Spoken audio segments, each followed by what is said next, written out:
नमस्कार, डेली 24 भारत देख रहे हैं आप। मैं हूं आपके साथ साहिल धुलिया। बुलेटिन की शुरुआत करेंगे। ईरान के राष्ट्रपति मसूद पेजेश्कियन ने अमेरिका के युद्ध विराम प्रस्ताव के बाद एक बयान जारी किया है।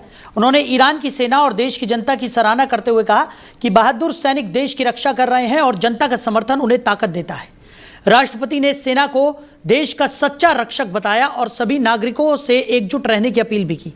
पेजेश्कियन ने कहा कि ईरान का उज्जवल भविष्य और शांति देश की जनता की हिम्मत, धैर्य और एकता की वजह से संभव है। उन्होंने स्पष्ट किया कि देश की ताकत उसकी सेना और जनता की एकजुटता में निहित है।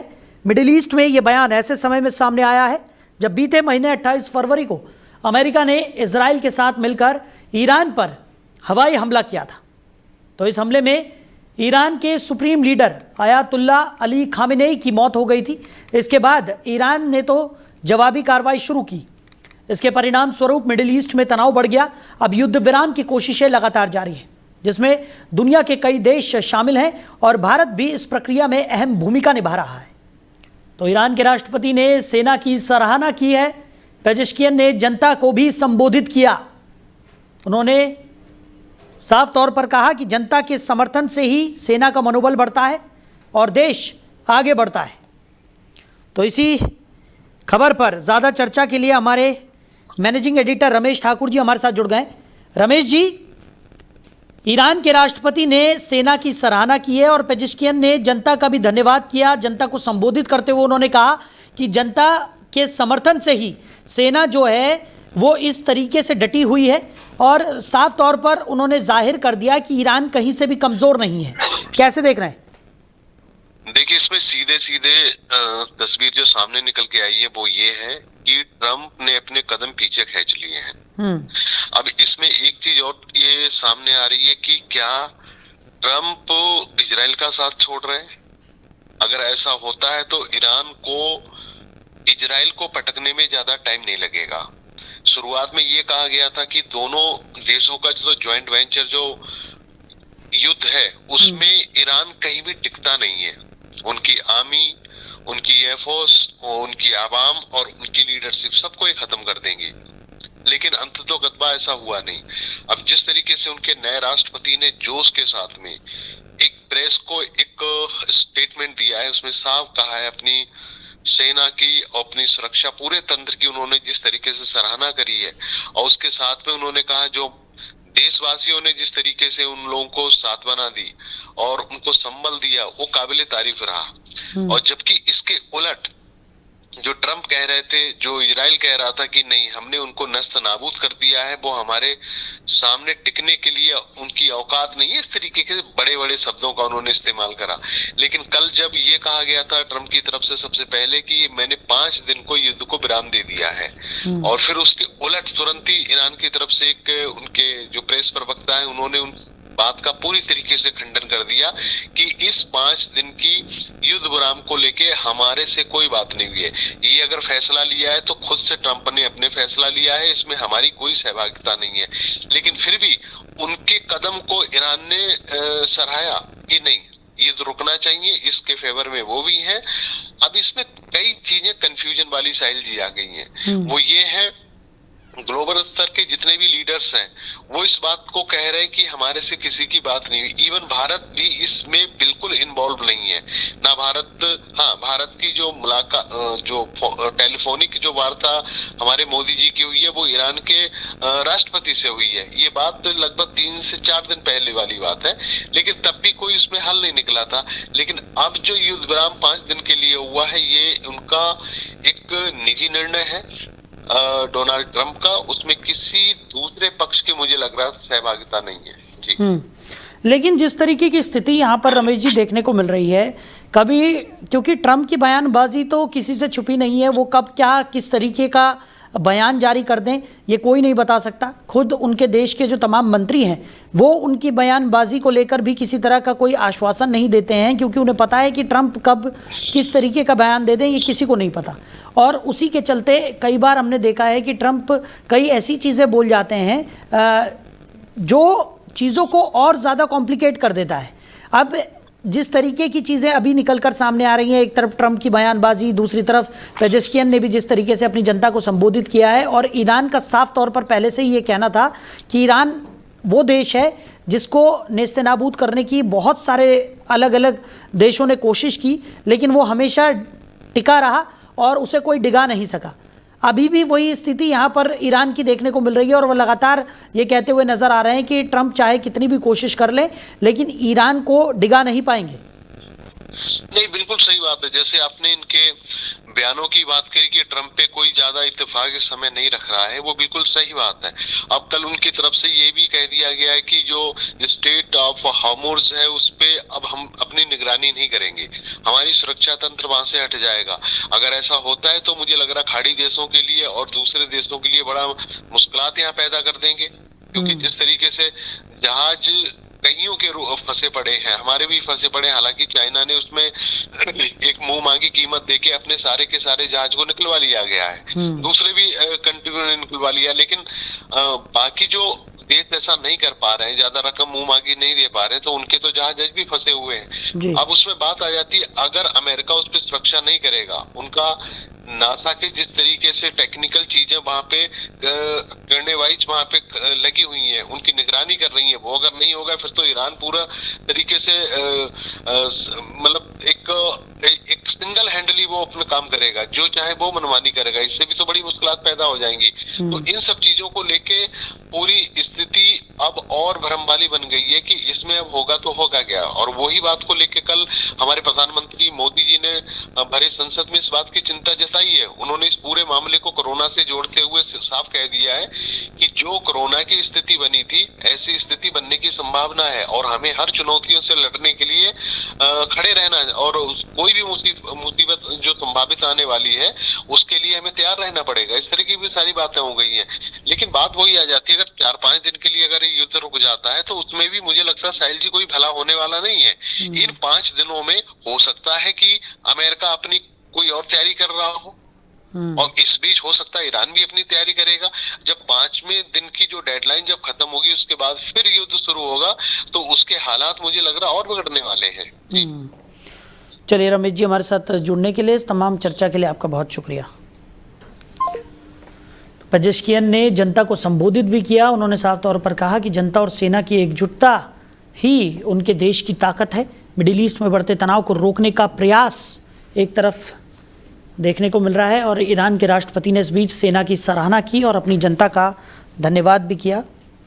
तो वहीं लगातार देखने को मिल रहा है कि मिडिल ईस्ट में तनाव को रोकने का प्रयास एक तरफ जारी है, दूसरी तरफ पेजेश्कियन ने यह बयान जारी कर दिया है। डोनाल्ड ट्रंप भी एक तरफ बयानबाजी कर रहे हैं। अब आने वाले समय में युद्ध के क्या हालात होते हैं, इस पर भी नज़र बनी रहेगी। आगे बढ़ते हैं, बात करेंगे गाजियाबाद की। गाजियाबाद की रहने वाली सुमिरन, जिन्होंने पैरा ओलंपिक में पदक जीता था, अब उन्हें एक नई जिम्मेदारी यहाँ पर सौंप दी गई है।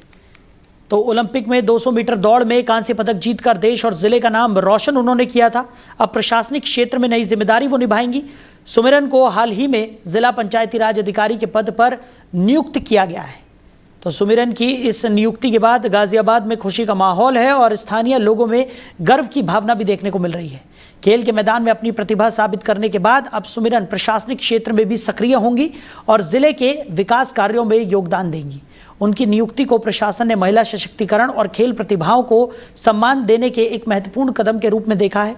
अधिकारी और नागरिक दोनों ही उम्मीद कर रहे हैं कि सुमिरन अपने अनुभव और नेतृत्व क्षमता का उपयोग कर जिले में पंचायती राज व्यवस्था को और मजबूत करेगी। तो सुमिरन की ये नई भूमिका ये संदेश देती है कि खेल और प्रशासनिक क्षेत्र दोनों में उत्कृष्टता हासिल की जा सकती है और प्रतिभाओं को हर क्षेत्र में अवसर दिया जाना चाहिए। वहीं नोएडा प्राधिकरण को भारत सरकार और यूनेस्को द्वारा समर्थित विश्व जल पुरस्कार 2025 और 26 में नगरपालिका जल पुनः उपयोग पहल श्रेणी में जल योद्धा के रूप में अंतर्राष्ट्रीय स्तर पर सम्मानित किया गया। ये पुरस्कार प्राधिकरण की पानी पुनः उपयोग और जल संरक्षण की पहल को वैश्विक मान्यता देने वाला महत्वपूर्ण कदम है। नई दिल्ली के होटल ललित में आयोजित समारोह में केंद्रीय मंत्री CR पाटिल और राज्य मंत्री राजभूषण चौधरी की उपस्थिति में ये पुरस्कार प्रदान किया गया। तो नोएडा प्राधिकरण की ओर से अपर मुख्य कार्यपालक अधिकारी सतीश पाल और महाप्रबंधक जल RP सिंह ने पुरस्कार ग्रहण किया। नोएडा प्राधिकरण ने अब तक कुल 260 MLD शोधित जल उपलब्ध कराया है, जिसमें लगभग 90 MLD का उपयोग सिंचाई, पार्क, गोल्फ कोर्स, वेटलैंड निर्माण और अन्य कार्यों में किया जा रहा है। विशेष रूप से सेक्टर 54, में 20 MLD शोधित जल से विकसित वेटलैंड अब जलीय जीवों का सुरक्षित आवास बन चुका है। प्राधिकरण ने वित्तीय वर्ष 2026 और 27 तक 125 MLD शोधित जल के उपयोग का लक्ष्य निर्धारित किया है। इस अंतर्राष्ट्रीय पुरस्कार से योगी आदित्यनाथ के विकास मॉडल को भी मान्यता मिली है और नोएडा प्राधिकरण की जल प्रबंधन एवं संरक्षण पहल को वैश्विक स्तर पर सराहा गया है। ये उपलब्धि न केवल जल पुनः उपयोग को बढ़ावा देती है बल्कि नोएडा को एक टिकाऊ और हरित शहर के रूप में स्थापित करने में भी सहायक है। पार्टी का एक प्रतिनिधि मंडल मंगलवार को नोएडा में पुलिस अधिकारियों से मिला और सोशल मीडिया पर की जा रही अभद्र टिप्पणियों को लेकर कड़ी आपत्ति जताई। तो महानगर अध्यक्ष डॉक्टर आश्रय गुप्ता के नेतृत्व में कार्यकर्ताओं का यह दल सेक्टर 6 स्थित कार्यालय पहुंचा, जहां उन्होंने डीसीपी साद मियां खान से मुलाकात की। प्रतिनिधि मंडल ने बताया कि पार्टी प्रमुख अखिलेश यादव के खिलाफ सोशल मीडिया पर आपत्तिजनक और अपमानजनक पोस्ट की जा रही है, जिससे कार्यकर्ताओं में भारी नाराजगी है। उन्होंने आरोप लगाया कि कुछ लोग जानबूझकर अभद्र भाषा का इस्तेमाल कर माहौल खराब करने की कोशिश कर रहे हैं। सपा नेताओं ने डीसीपी से मांग की है कि ऐसे लोगों के खिलाफ तुरंत सख्त कानूनी कार्रवाई की जाए ताकि भविष्य में इस तरह की घटनाओं पर रोक लग सके। उन्होंने चेतावनी दी कि अगर समय रहते कार्रवाई नहीं हुई तो पार्टी कार्यकर्ता सड़क पर उतरकर धरना प्रदर्शन करने को मजबूर होंगे। डीसीपी ने मामले की जांच कर उचित कार्रवाई का आश्वासन दिया है। उधर नोएडा में पुलिस विभाग के तेज तर्रार अधिकारी स्वतंत्र कुमार सिंह को बड़ी जिम्मेदारी मिली है। उन्हें एसीपी पद से पदोन्नत कर अपर पुलिस आयुक्त यानी एडीसीपी बना दिया गया है। इस अवसर पर पुलिस कमिश्नर लक्ष्मी सिंह ने उन्हें रैंक प्रतीक लगाकर सम्मानित किया और उनके उज्जवल भविष्य की कामना भी की। समारोह के दौरान अधिकारियों ने पुष्पगुच्छ भेंट कर उन्हें बधाई दी और नई जिम्मेदारी के लिए शुभकामनाएं भी दी। इस मौके पर ज्वाइंट सीपी राजीव नारायण मिश्रा भी मौजूद रहे। उनके साथ अन्य वरिष्ठ आईपीएस अधिकारी और पुलिस विभाग के कई गणमान्य सदस्य भी कार्यक्रम में शामिल हुए। स्वतंत्र कुमार सिंह को एक मेहनती और कर्तव्यनिष्ठ अधिकारी के रूप में जाना जाता है। उनके प्रमोशन से विभाग में खुशी का माहौल है और सहकर्मियों ने विश्वास जताया है कि वो अपनी नई भूमिका में भी उत्कृष्ट कार्य करेंगे। ये पदोन्नति उनके अब तक के कार्यों और समर्पण का परिणाम मानी जा रही है, जिससे पुलिस विभाग को और मजबूती मिलने की उम्मीद भी है। वहीं हापुड़ में भारत मुक्ति मोर्चा और राष्ट्रीय पिछड़ा वर्ग मोर्चा के संयुक्त आह्वान पर जिला मुख्यालय पर जोरदार प्रदर्शन किया गया। बड़ी संख्या में जुटे कार्यकर्ताओं ने अपनी विभिन्न मांगों को लेकर उप जिलाधिकारी के माध्यम से राष्ट्रपति के नाम ज्ञापन सौंपा। प्रदर्शन का नेतृत्व वामन मेश्राम और चौधरी विकास पटेल के आह्वान पर किया गया। इस दौरान बहुजन मुक्ति पार्टी के राष्ट्रीय महासचिव मुकेश कुमार ने केंद्र सरकार पर ओबीसी जाति आधारित जनगणना को लेकर धोखेबाजी का आरोप लगाया। उन्होंने कहा कि कैबिनेट के निर्णय के बावजूद हालिया जनगणना नोटिफिकेशन में ओबीसी के लिए अलग कॉलम नहीं दिया गया, जो समाज के साथ अन्याय है। ज्ञापन में प्रमुख मांगों में ओबीसी कॉलम शामिल करना, एससी एसटी ओबीसी हितों की सुरक्षा के लिए सख्त यूजीसी कानून लागू करना और 2011 से पूर्व नियुक्त शिक्षकों को टीईटी से मुक्त करना शामिल है। साथ ही गढ़ रोड स्थित देवनंदिनी अस्पताल के पास अंडरपास निर्माण और क्षेत्र में शराब के ठेके बंद कराने की मांग भी उठाई गई। नेताओं ने चेतावनी दी कि मांगों पर जल्द कार्रवाई नहीं हुई तो 23 अप्रैल को भारत बंद कर दिया जाएगा। ये 4 चरण का आंदोलन घोषित किया गया था माननीय वामन मेश्राम साहब द्वारा। भारत मुक्ति मोर्चा के राष्ट्रीय अध्यक्ष हैं और चौधरी विकास पटेल राष्ट्रीय पिछड़ा वर्ग मोर्चा के राष्ट्रीय अध्यक्ष द्वारा। ये यूजीसी बिल लागू करने के लिए और जाति आधारित जनगणना की जो सरकार ने घोषणा की है उसमें जाति का कोई कॉलम नहीं है। ये ओबीसी के साथ साथ सभी देशवासियों के साथ धोखेबाजी है। तीसरा विषय है जो टेट परीक्षा है वो 2011 से सरकार ने लागू की। उससे पहले भी के टेट जो शिक्षक नियुक्त है उनको भी टेट परीक्षा पास करना होगा, इसको वापस लेना होगा सरकार को। ये 4 चरण का आंदोलन घोषित किया गया था माननीय वामन मेश्राम साहब द्वारा। भारत मुक्ति मोर्चा के राष्ट्रीय अध्यक्ष हैं और चौधरी विकास पटेल राष्ट्रीय पिछड़ा वर्ग मोर्चा के राष्ट्रीय अध्यक्ष द्वारा। ये यूजीसी बिल लागू करने के लिए और जाति आधारित जनगणना की जो सरकार ने घोषणा की है उसमें जाति का कोई कॉलम नहीं है। ये ओबीसी के साथ साथ सभी देशवासियों के साथ धोखेबाजी है। तीसरा विषय है जो टेट परीक्षा है वो 2011 से सरकार ने लागू की। उससे पहले भी के टेट जो शिक्षक नियुक्त है उनको भी टेट परीक्षा पास करना होगा, इसको। वहीं जलालाबाद में वाल्मीकि समाज द्वारा एक भव्य स्वागत समारोह का आयोजन किया गया और इसमें भारतीय जनता पार्टी की जिला कार्यकारिणी में जिला मंत्री बने ब्रिजेश वाल्मीकि तथा जनपद की विभिन्न नगरपालिकाओं से नामित सभासदों का ढोल नगाड़ों के साथ जोरदार स्वागत किया गया। सोमवार को वाल्मीकि बस्ती में आयोजित इस कार्यक्रम में धारा भवन से ब्रिजेश वाल्मीकि, नगरपालिका शामली से मीरा चावला, कांधला से लीलेराम, झिंझाना से रवि गहलोत, ऊन से आशा सोदाई और कैराना से धर्मवीर वाल्मीकि सहित कई जनप्रतिनिधियों को सम्मानित किया गया। इस अवसर पर ब्रजेश वाल्मीकि ने पूर्व मंत्री सुरेश राणा का आभार व्यक्त किया। कार्यक्रम में समाज के वरिष्ठ सदस्य गोविंद गहलोत, राजकुमार सौदाई, नथुराम, सोमपाल चौधरी, प्रमोद कुमार, अमरदीप, विक्की, अमित घावरी, राहुल, बंटी, प्यारेलाल और शालू सहित बड़ी संख्या में लोग मौजूद रहे। समाज के लोगों ने कहा कि इस प्रकार के आयोजन आपसी एकता और भाईचारे को मजबूत करते हैं, साथ ही युवाओं को राजनीतिक रूप से जागरूक और सक्रिय बनाने के लिए प्रेरित भी करते हैं। वहीं मुजफ्फरनगर के विकास को नई दिशा देने वाली एक बड़ी सौगात प्रदेश सरकार ने दी है। लखनऊ में आयोजित मंत्रिमंडल की बैठक में मुजफ्फरनगर नगरपालिका को स्मार्ट सिटी मॉडल पर विकसित करने के प्रस्ताव को मंजूरी मिल गई है। यह प्रस्ताव राज्य मंत्री कपिल देव अग्रवाल द्वारा प्रस्तुत किया गया था। मंत्री कपिल देव अग्रवाल ने बताया कि उन्होंने मुख्यमंत्री योगी आदित्यनाथ और नगर विकास मंत्री AK शर्मा के समक्ष शहर को आधुनिक सुविधाओं से युक्त बनाने का प्रस्ताव रखा था, जिसे अब स्वीकृति मिल गई है। नवयुग पालिका योजना के तहत शहर में बुनियादी सुविधाओं का विस्तार किया जाएगा। इसमें बेहतर सड़क और यातायात व्यवस्था, स्वच्छता प्रणाली, पेयजल आपूर्ति, आधुनिक स्ट्रीट लाइटिंग और डिजिटल सेवाओं को मजबूत किया जाएगा। साथ ही स्मार्ट तकनीकों का उपयोग कर नागरिकों को उन्नत सुविधाएं उपलब्ध कराई जाएंगी। प्रदेश सरकार ने इस योजना के अंतर्गत 58 नगर निकायों का चयन किया है, जिनके लिए प्रतिवर्ष 583.20 करोड़ रुपए का बजट निर्धारित किया गया है। मंत्री ने इस निर्णय के लिए सरकार का आभार जताते हुए कहा कि यह कदम शहर को आधुनिक और सुव्यवस्थित बनाने में अहम साबित होगा। जी नमस्कार।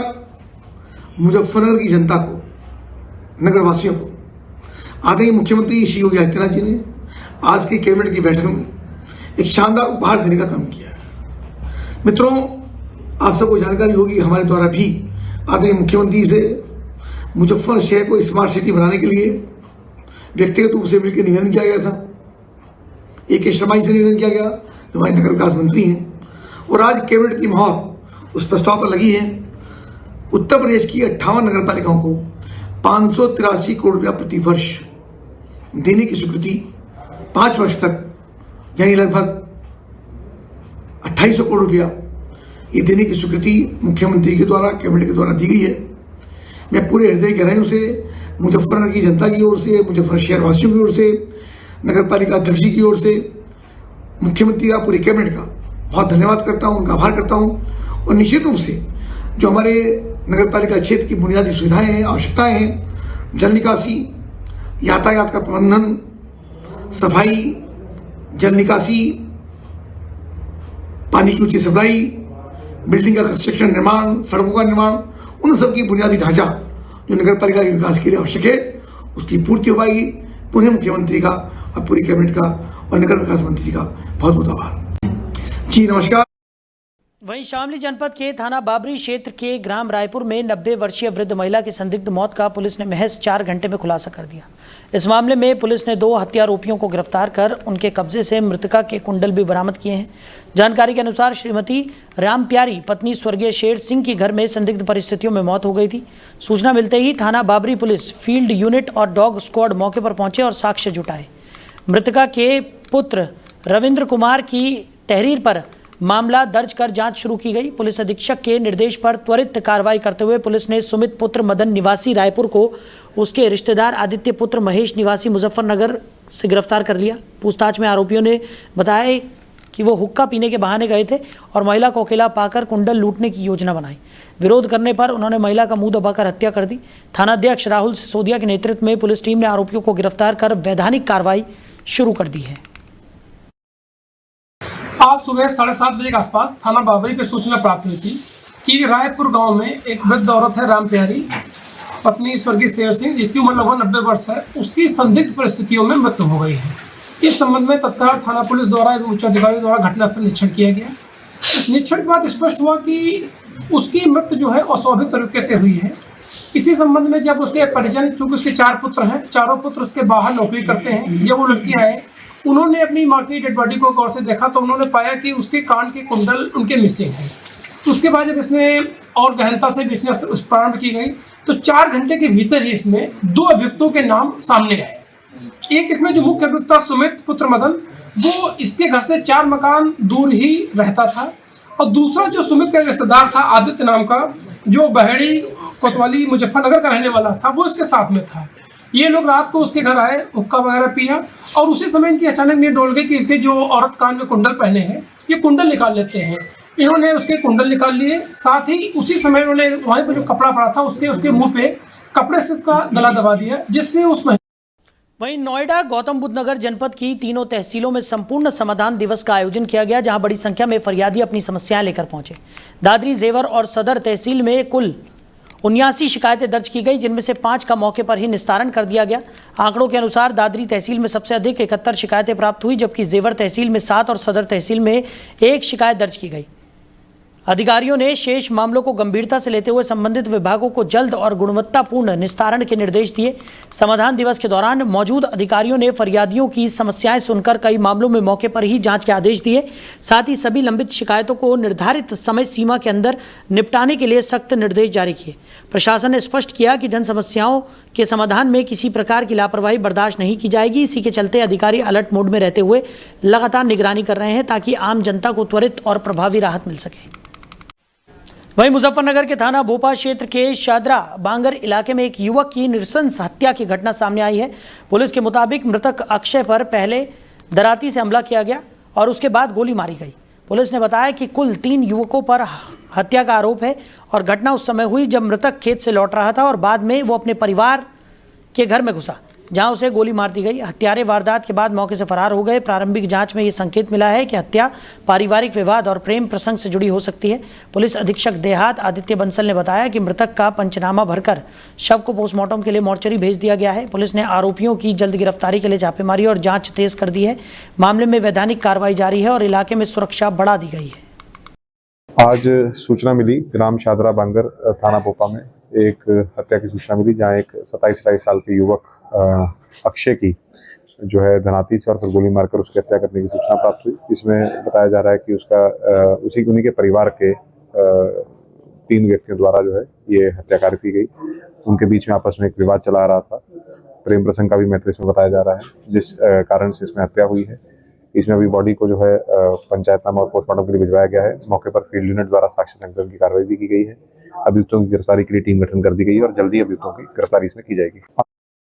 वहीं नोएडा में जल्द ही होने वाले नोएडा इंटरनेशनल एयरपोर्ट के लोकार्पण कार्यक्रम को लेकर तैयारियां जोर शोर से चल रही हैं। मेरठ मंडल के मंडलायुक्त भानुचंद्र गोस्वामी की अध्यक्षता में हाई लेवल बैठक आयोजित की गई, जिसमें एयरपोर्ट सभागार में अधिकारियों के साथ तैयारियों की समीक्षा की गई। बैठक में सभी संबंधित विभागों को आपसी समन्वय के साथ कार्य करने के निर्देश दिए गए। सुरक्षा व्यवस्था, पार्किंग, सीसीटीवी, वीआईपी मूवमेंट और ट्रैफिक प्लान पर विशेष ध्यान दिया गया। मंच, रैली स्थल और लोकार्पण स्थल को मानकों के अनुरूप बनाने के लिए सभी आवश्यक व्यवस्थाओं को सुनिश्चित करने के आदेश दिए गए। इसके अलावा एलईडी स्क्रीन पर उत्तर प्रदेश की संस्कृति और एयरपोर्ट प्रोजेक्ट की झलक दिखाने के निर्देश दिए गए। रूट प्लान, गेट, पार्किंग और मेडिकल कैंप के स्पष्ट साइंस लगाने की भी व्यवस्था की गई। अधिकारियों को इमरजेंसी प्लान एक्टिव रखने और सभी व्यवस्थाओं को समय पर पूरा करने के निर्देश दिए गए हैं, ताकि लोकार्पण समारोह सुचारू और व्यवस्थित तरीके से संपन्न हो सके। तो नोएडा इंटरनेशनल एयरपोर्ट लोकार्पण की तैयारियां तेजी से आगे बढ़ रही हैं। सुरक्षा, पार्किंग और ट्रैफिक प्लान पर फोकस है। मानकों के अनुरूप मंच और रैली स्थल को भी बनाया गया है, ताकि ये कार्यक्रम बिना किसी रुकावट के ठीक तरीके से संपन्न हो सके। वहीं दिल्ली के सेंट्रल डिस्ट्रिक्ट में दिल्ली पुलिस के स्पेशल स्टाफ ने आईपी स्टेट इलाके में एनकाउंटर के बाद एक वांटेड क्रिमिनल अजय कालिया को गिरफ्तार किया। अजय कालिया पर कई आपराधिक मामलों में कार्रवाई चल रही थी और वो लंबे समय से फरार था। पुलिस ने जानकारी दी कि एनकाउंटर के दौरान आरोपी ने विरोध किया, जिससे क्रिमिनल के पैर में गोली लगी। घायल अवस्था में अजय कालिया को तुरंत हिरासत में लिया गया और प्राथमिक उपचार के बाद पुलिस स्टेशन लाया गया। स्पेशल स्टाफ ने बताया कि गिरफ्तारी से क्षेत्र में सुरक्षा और कानून व्यवस्था को सुदृढ़ करने में मदद मिलेगी। आरोपी पर दर्ज मामले और अपराधों की पूरी जांच की जा रही है। पुलिस ने जनता से अपील की है कि कोई भी संदिग्ध गतिविधि देखते ही स्थानीय पुलिस को सूचित करें। एनकाउंटर और गिरफ्तारी के बाद इलाके में सुरक्षा बढ़ा दी गई है और पुलिस लगातार निगरानी कर रही है। वहीं गाजियाबाद के ट्रॉनिका सिटी थाना क्षेत्र में देर रात डबल मर्डर की घटना से इलाके में सनसनी फैल गई।